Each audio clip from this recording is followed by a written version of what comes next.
It's our first night waking up to some real rain. I was up at 4:30 a.m.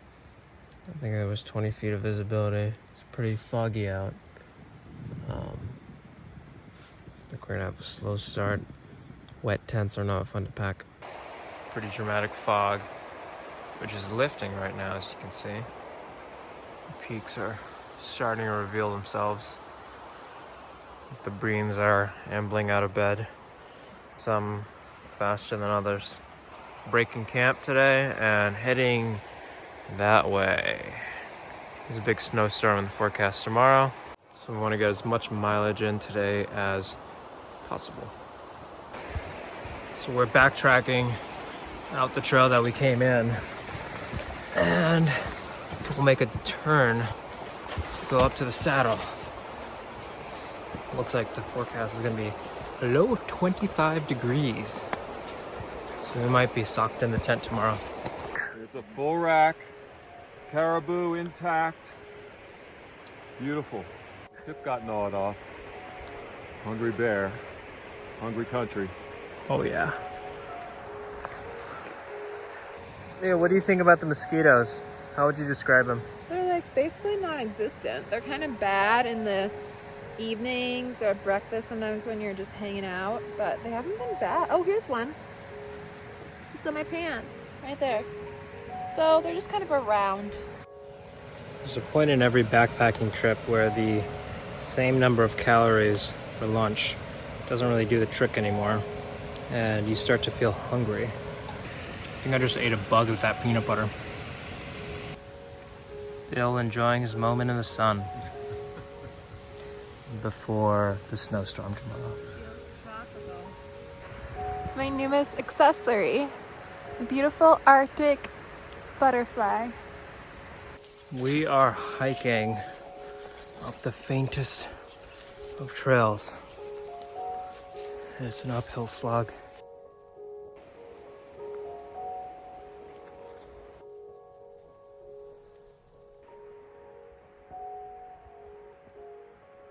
Autumn is here. We've gone 0.8 miles. Hopefully in the right direction. Hopefully in the right direction. In the rightest direction. In the rightest direction. Bill, if it was easy, we wouldn't do it, right? We want to go somewhere there. So we're hoping to cross high and drop low.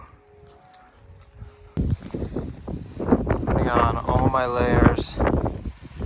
It's starting to feel really Alaskan right now. Bundled up. This is off trail Alaskan bushwhacking.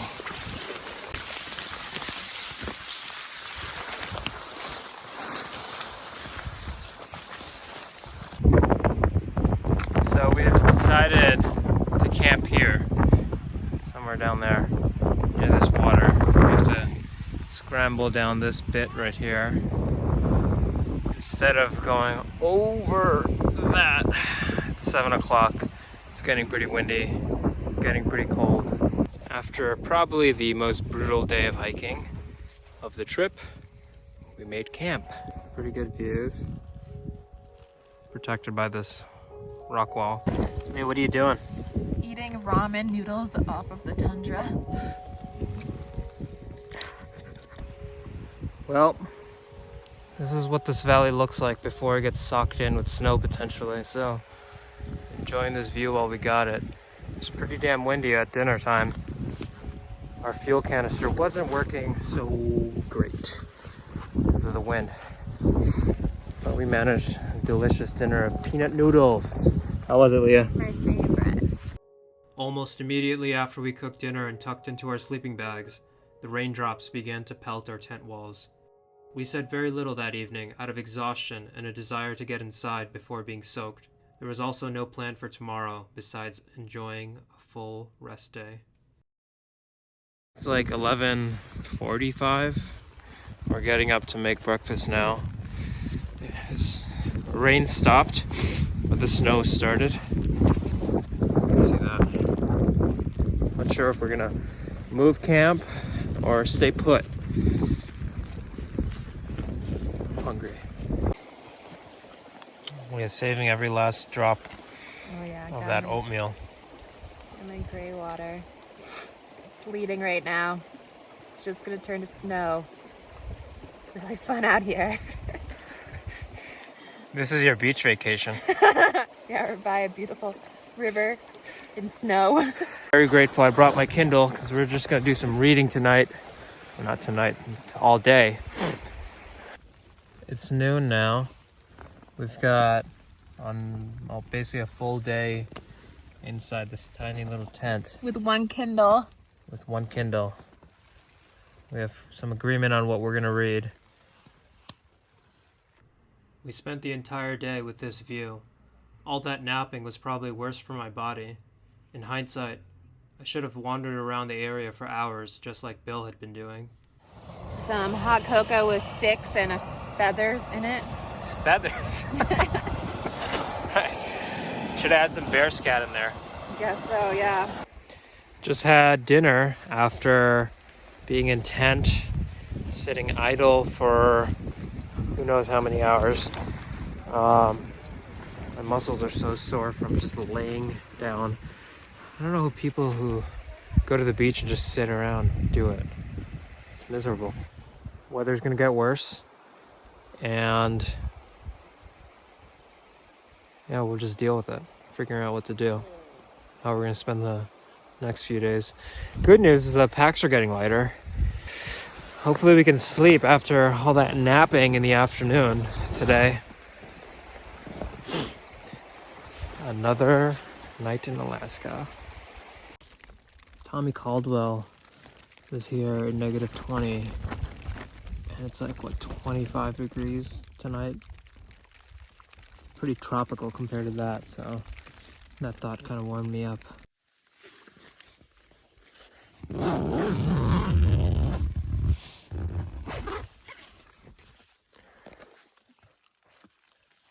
Now we're talking fucking Alaska. This is it, baby.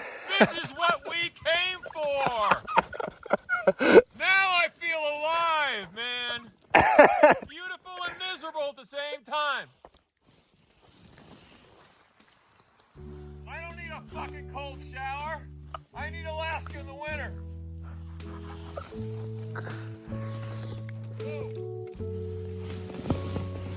Yep, that man raised me. I feel very cold right now. I feel damp and cold. It's day 2 of being tent bound. I don't know how I feel about it. Too much time together? Yeah, a little bit. You think we should switch back to long distance? That next morning felt like we were in a completely new place. I woke up to see an inch of snow covering everything around us and shook Leah to wake her up. I had already forgotten that we were in an August summer, but today I found that especially hard to believe. Much of the snow melted off fairly quickly, not long after we finished breakfast. So our emergency contacts got a little worried about us because we've been having an inch of snow and a sighting of a bear from far away, and they told us they were about to call search and rescue because God forbid we get some snow on us. But we let them know it's all gonna be okay. It's cool. It's cool, man. Look at this blue sky above our heads. Hey, you weren't too happy though when it was snowing. Be honest about that. I feel damp and cold. I'm much happier now. The snow Yeah, melted. now that the snow's melted, confidence is high, right? But Yes. The snow became patchier as the sun broke through the clouds. We ascended up a slope, first studying it closely to see where we could walk between the patches of alders. After some steep hiking to start our day, we came to a ridgeline and admired the Brooks Range, which was still covered in snow, and likely would be for months. There were an endless set of peaks and valleys as far as we could see, layers of mountains, many of which were probably unnamed. I hadn't seen anything like it in the lower 48. what's that? What's the vibe? The vibe is very high. Very great. Wild Bill. Very awesome. Bill Wild. Couldn't be any better. We've got snow and autumn in the Arctic.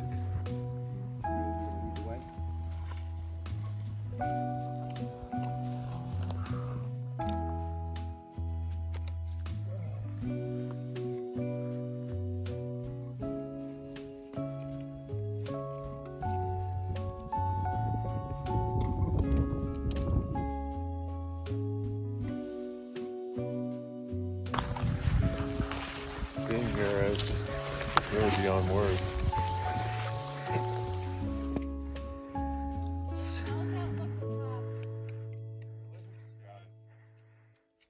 So we're trying to go take the high route, go over this rock wall to avoid dropping down low and fighting with some alders.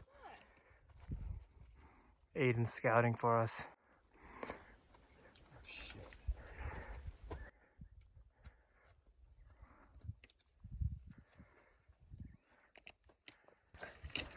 I'm not going up that.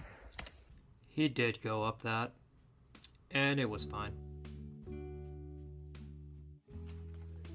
In addition to missing out on all the bushwhacking down low, getting up higher also meant we could travel a lot faster. Not only were we covering ground, we were also able to see the snow-capped peaks from the recent storm.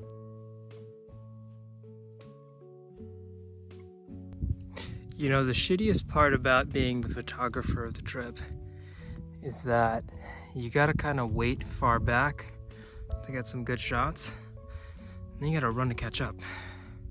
A few days ago, we were deep in there. We came up, hiked up, and up, and then we're gonna go drop back down to the Arrigetch. That's the Alana, where our pickup is. The best ridgeline. High route all the way. Oh yeah, amazing views all around us. 360 degrees of awesome views. Can't be better. Snowy peaks too. We've got a bit of a steep descent off trail to get to what we scoped out a week ago to be a really good campsite. This view is unbeatable. It's been great so far. Bill said this is the second best hike of his life. The first one being another day on this trip. This is amazing. We took our time descending. The day felt like a gift to hold on to. I figured walking slower could make it all last longer. We found a campsite with a natural pool that formed alongside the Arrigetch Creek. Knowing we'd be arriving here, I had made up my mind hours before. I stripped down and waded into the pool. It didn't take much convincing for Bill and Aiden to join in afterward.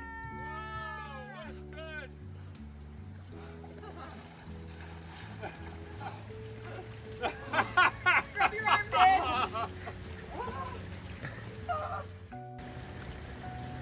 How do you feel, Aiden?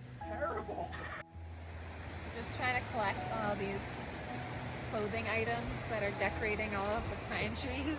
It's 10 Oh, it's PM. like Christmas. Bill, what you got there? The sun's Got on a couple pairs of socks, my gloves, my hiking shirt, yeah. gaiters, It's a bit of a mess here. Aiden's pants, his underpants, wet.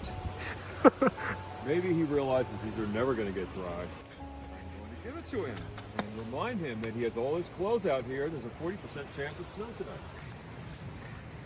The pool we jumped in yesterday has frozen. Did you blow it back up? Yeah, twice. Didn't sleep like that. Bill, what's wrong with your thermarest? It's flat.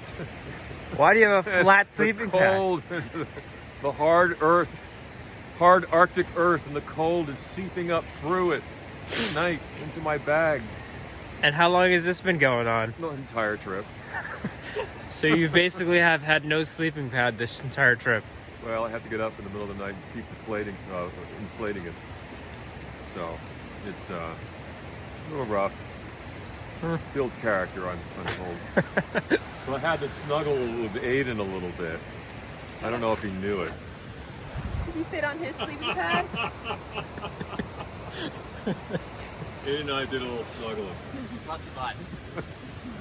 Trying to get some of his warmth, but he doesn't have very much. Okay, that's enough. Dad spilled his eggs for like the 10th time on this trip. 10th? I've only had them twice. So we're cleaning up his spilled eggs for leave no trace. There's no views today, so we're spending another day in the tent. It's me and Cool Girl here. chilling, reading books, eating peanut butter. We could probably go on a hike. It's actually kind of nice. Maybe we should be going out. What are we doing here?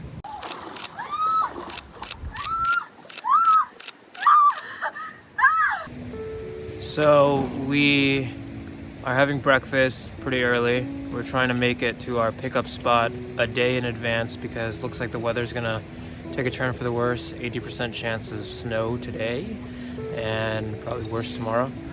So Tuesday, the day after our pickup, looks pretty good. So we might end up staying here 2 more nights if we don't make it in time. Aiden's thrilled with this news. He's having a blast. That wouldn't be too good now, would What it? was that last line? Aiden's having a blast. Puts a smile on my face. You think you could do 2 more nights? Yes, no problemo. Nice. While we ate, wet snowflakes floated down onto us. The peaks we had gotten so used to seeing were now impossible to identify. The entire valley was pressed down with heavy clouds. There wasn't much of a storm at all, and I wished I hadn't chosen to lay down all day. Bill left camp for a few hours alone, hoping to get a sighting of wildlife by sitting still and keeping his eyes open. All of us felt like the trip had come to a close, and we were already reflecting on our favorite moments.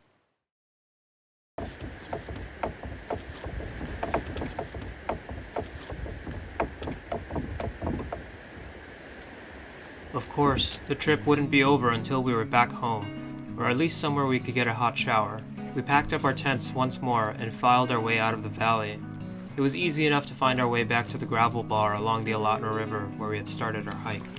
So we're kind of wondering whether our pilot can pick us up through this fog a day early. There really aren't any views.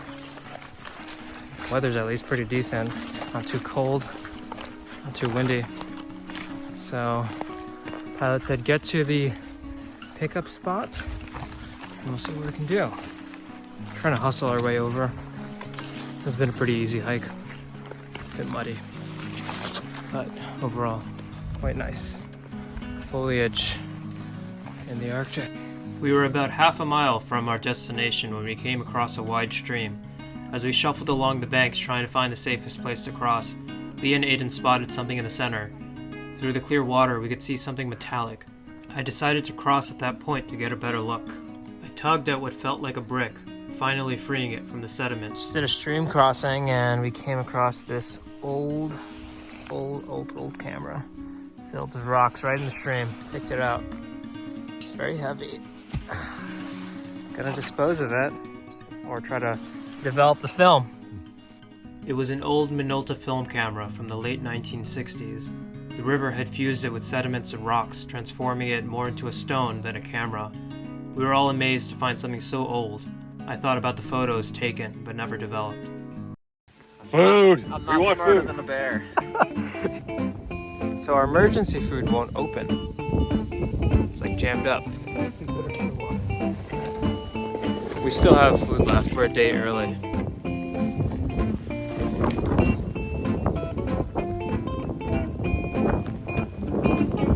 Give it up? Well, we weren't in any emergency and didn't expect our flight until tomorrow, but Bill and Aiden were preoccupied with liberating the treats inside. Almost a half hour later, the guys were still at it. I did show them how to open it, but neither of them had any luck. Bill began to use his knife to pry open the impenetrable canister rented from the Park Service. Once they gave up, I took the damaged canister and opened it within a few seconds. So we made it to our pickup site, the Alaskan River Airport, I guess. Got my fun camera here. I was able to open the bare canister. They just had to twist it the right way. It took less than 30 seconds. In any case, the weather, the clouds are too low for our pilot to come through. So we'll check tomorrow. I'm not very optimistic. Looks like we'll be spending a day, another night, maybe 2 nights, more than we planned, on the Alaskan River. No worries, it's quite gorgeous. Some trip! Well, hold on. I'm not doing it a third time. Bill took a long swig of beer he had stashed away at the start of the trip. I messaged Dirk to let him know that all was well. we settled in for what we hoped would be our final night in the Arctic. It's the morning of our pickup, and I don't think we're gonna get picked up as we expected. It looks like it's clearing up north, but to the south, where our pilot would come from, it is very socked in. But I don't know, I think this is a beautiful place to be stuck, and we've got plenty of food. We've got a day extra of food. We can ration that out, and enlightenment was never found on a full stomach, so I think we'll be all right. We woke up in good spirits the next day, and we might have even woken up early for the first time. Our spirits deflated like Bill's thermarest when a message from Dirk informed us that the weather in Coldfoot was too poor for flying. Dirk would need to wait for the skies to clear enough for him to take off. The weather's actually pretty nice, but that also means the mosquitoes are back out. This is where our pilot would be coming from. Doesn't look too good. Too bad he's not coming from there. We spent the remainder of the day trying to find creative ways to pass the time. I set up a game of cornhole and challenged Aiden to a match. Ah!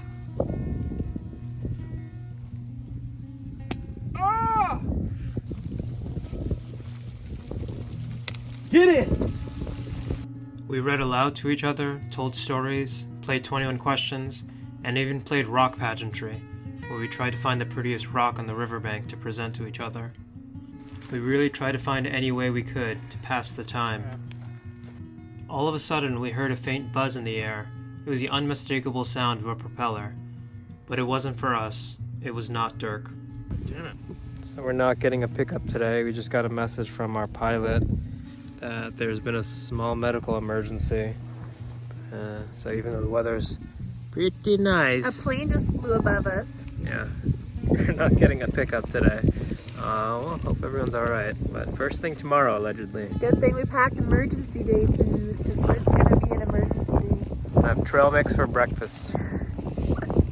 This is like being really early for a flight. We showed up a day before it, and then finding out it was delayed until the following day. Of course, we were all disappointed with the news that Dirk wouldn't be picking us up today. We were looking forward to a hot shower and not eating trail mix for dinner. But no one was more disappointed than Aiden, who started to lose his mind a little bit after he realized he didn't pack enough toilet paper for the entire trip.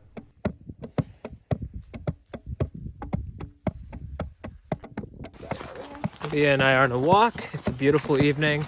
The sky is absolutely incredible. And yeah, happy to be here. Look at that. Not a bad emergency day. Not bad at all. Been eating trail mix all evening. Yeah, what else have you been up to? We've been playing a lot of 20 questions, played some cornhole, read some Kindle, ate a lot of snacks. So out of boredom, not out of hunger. boredom. Just sat and looked at the views. Yep. Not a bad way to spend a day. Found some bear prints and an airplane that is not for us. A beautiful place to be. Let's see where these prints go, right, Leah? Bill and I decided to make the most of the delay by setting an alarm for 3 a.m. We figured the northern lights would be out. Leah and Aiden both told us to wake them if we saw anything, but they ignored our wake-up calls. We were out there for an hour, letting our eyes adjust to the darkness. So it is the morning after the morning we were supposed to be picked up. And it's a low, thick fog. So we're waiting for this weather to break before we can get picked up. Hopefully we get picked up today. We'll have to drive straight to Fairbanks on the Dalton Highway. 5 to 6 hours. Get to a hotel and then finally shower. Because tomorrow we have a flight back to Seattle and have to return our car. The late fee for returning the car is $55 per hour. So that's going to be an expensive delay. This weather has got to lift. So we just had breakfast. The vibe is not very optimistic, given fog is not really lifting. All that will keep us alive is under that big butt. Thick. So Aiden has not been enjoying this delay very much. He is really missing toilet paper, as you can tell. But we knew it wasn't just toilet paper that Aiden was missing. I got to spend. I got to get back to my baby again. Lonely days are gone. I'm a coming home. My baby, she wrote me a letter. Hey, you guys got to join it. When she wrote me a letter, said she couldn't live without me no more. Listen, mister, can't you see? I got to get back to my baby some more. Whatever. Anyway, yeah. So it's like 4:30 right now, and it looks like we are probably going to get a lift if the weather doesn't worsen. And we're not going to devolve into savages, splitting the Not when we have instant eggs and last of the instant peanut oatmeal. butter. It's like a third left. Aiden is guarding the emergency food with his ass in case the weather does worsen. It's gonna be a late night driving along the Dalton Highway. So there's some storm clouds moving in. Really bad timing, because presumably we're gonna fly through that.